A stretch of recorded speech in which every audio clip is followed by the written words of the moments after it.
the game in Clash Royale. Now, obviously, every deck you find has a counter or two, but I've been practicing and play testing a lot of decks specifically for the Pekka Playhouse Arena 4. Now, I played at first with the Pekka card in a lot of decks that I was testing to try to find the best deck. Now, how I do this is I actually take these decks into Legendary Arena, see how they play there. If I have success with them, then I play against my clanmates using only the cards from Pekka Playhouse and before that. So that's how I test these decks out. And like I said, I was trying the Pekka in these decks, just couldn't get a great deck with the Pekka using only these cards before that. I think the Pekka is more powerful in later arenas, just my own opinion. So what I'm doing is playing the minions in the minion horde along with the Hog and the hidden Tesla from the Arena 4 along with other cards. You can see here the deck. I also have the Bomber in the deck for some splash damage, the Arrows and Barbarians, and the free spell, of course, from Arena 4. I love this deck. We're going to review 3 replays today, 2 against clanmates so that the level of the cards are standardized, and then 1 against a level 10 out in the wild in matchmaking. So we're going to discuss the strengths of this deck and why I love it so much as we cover these 3 replays. So we're going to start here by placing a Bomber. Now, obviously, you don't have the Elixir Collector. That's part of the reason why I like the Pekka better in decks in later arenas, because with an expensive card like the Pekka or the Golem, I prefer having a little bit of an Elixir recoup ability with the Collector. So the idea behind this deck is you have a lot of defensive flexibility, right? You have the minions and the minion horde can pretty much defend against anything, and you have the distracting unit right here in the hidden Tesla. So when playing the hidden Tesla, 9 times out of 10, you're going to play it right there or 1 square above that. That's going to be the perfect distracting spot for the hidden Tesla to distract units, defensive targeting units especially, in either of the lanes. So that's a perfect usage of the hidden Tesla. That's why it's one of the most important cards in your deck. Now, offensively speaking, this deck is built around the Hog Freeze combination. A very, very effective combination. But the thing is, you don't necessarily want to bust out the Hog Freeze right off the bat. It's kind of cool if you can use this combination when you really know it's going to be effective and you can take your opponent by surprise. So right here, didn't use the freeze spell because he was countering my Hog with the skeleton army. So it's always important to play things safe and only bust out your big magical card. In this case, it would be the freeze spell when you are ready, when you know your opponent is low on elixir. So this deck is built around using the Hog and the free spell to chip away at a tower or totally take down a tower. In the meantime, it can defend against absolutely anything. You'll see against a level 10, even playing the Princess card, playing the Frost Wizard, playing a lot of legendary cards and epic cards, you can still hold your own and win, and I'll show you how. So here, Oddjob's going to actually use a rocket against my right tower, so I knew he was low on elixir.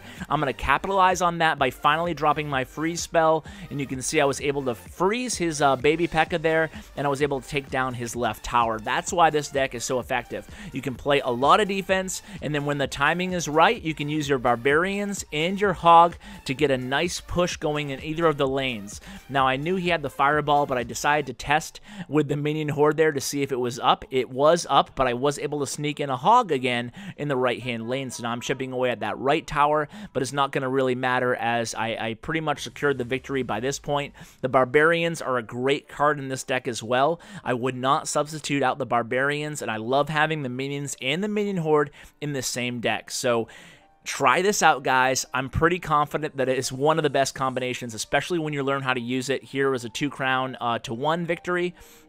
We'll go ahead and play another match against Oddjob. On this second match, he actually switched up his deck. I kept the same deck, and he's now playing a couple defensive units. He has the Inferno Tower as well as the cannon there. So you're going to see how versatile this deck is. Part of the reason why I say I love it so much for Arena 4 for Pekka Playhouse. So you're going to see again here, my starting hand, I don't have the Hog. I'm going to play the Barbarians. When you play the Barbarians, to start a match, it's always a good idea, in my opinion, to place them right smack dab in the center there below your king tower. And then they split up, and that leaves Oddjob having to guess which direction to defend from. It allows me, as the attacker or the defender, to pick my lane and play from a position of power, and I still have a lot of elixir because I played it so early on. So now I'm going to go ahead and try to sneak that hog in there in the right-hand lane. You can see Oddjob's hand. He has absolutely nothing to counter this hog with at all, so I'm just going to go ahead and keep taking hits on that right tower. Now, even when he plays an Inferno tower or a cannon, it's important not to panic. You can always play your hidden Tesla card if you don't know what else to play for the time being. So it allows you to use some elixir and then recoup and just kind of reload and get a good hand ready to play. So at this point, I'm going to play the Barbarians again. This time, I'm not going to split them up. Rather, I'm going to target that right-hand lane because I've already chipped away at that tower. I want to add onto it at this point. So what am I going to do now? I think I'm going to play, I'm almost full elixir, you can see, so I'm going to play minions and bomber. Having that splash damage is really important there. So I'm going to be able to take down that not hidden Tesla, the Inferno tower there. I'm going to use the arrows as soon as I see that minion horde, and then boom, take down the tower. You can see I had one Barbarians left standing. I had my Hog obviously left standing and the Bomber, and they do a lot of damage. When you can get the Bomber and the Hog and even one or two Barbarians on a tower, you're gonna take that tower down unless they have a really quick counter like a Fireball or maybe not even arrows. Fireball would be really the only card that could counter that in Arena 4. So even if they do have a Fireball though, you'll still be hopefully at an elixir advantage and able to recoup. So again, I'm going to go ahead and drop the Barbarians here. I'm kind of going for the Crown Tower at this point, for the King Tower, trying to go for 3 crowns, but I'm not going to be able to pull it off here. But either way, I'm still going to get the win, and that's all that really matters. So I'm going to go ahead here. I'm ready with the arrows against the Minion Horde, but I don't think I really need it. Instead, I'm going to play a Minion Horde of my own, and there's only 20 seconds left over here. So at this point, I've kind of resigned myself to playing a little bit of defense. Still want to make sure you poke and prod a little bit offensively, keep them on their toes. You don't want to see a comeback, and that applies to any arena that you're in. Doesn't matter if it's arena 2, 3, 4, or 7. So never want to go too much defensively, but when you have the 1 tower lead and there's not a lot of damage on your towers, make sure you focus mainly on defense, and then, like I said, drop a hog every now and then. Just make sure you secure the victory. That's the most important thing. So now, guys, I said I would go on and show the regular attack here in the legendary arena. I'm playing Touchdown here, and he's level 10. I'm level 10. Our cards are relatively the same level, but remember, I'm playing with an Arena 4 deck here and below. He has the Dark Prince. He has the P.E.K.K.A. Well, I have the P.E.K.K.A. too, but like I said, he does have his legendary cards as well. He has the Elixir Collector, so theoretically, I should be at a pretty big disadvantage here, and he has pretty high level cards.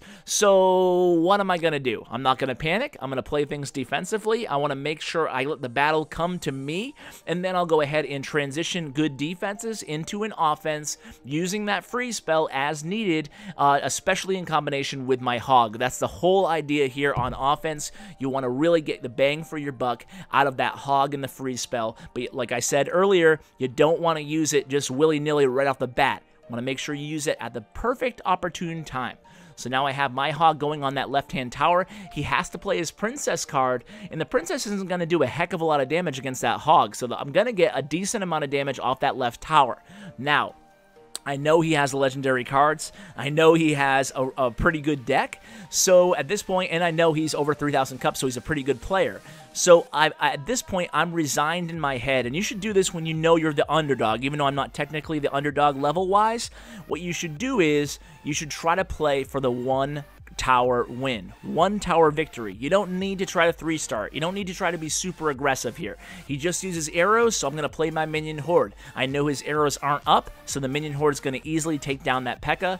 Not a big deal. Now, at this point, I'm not going to play anything against that Frost Wizard because guess what? It's only going to take 2 shots from my tower to kill him. So you always want to be smart with your elixir. That's obviously another key that applies to no matter what arena you're in. So again here, I'm going to sit back, let the battle come to me. He plays the Elixir Collector. I know I'm going to be at a little disadvantage now.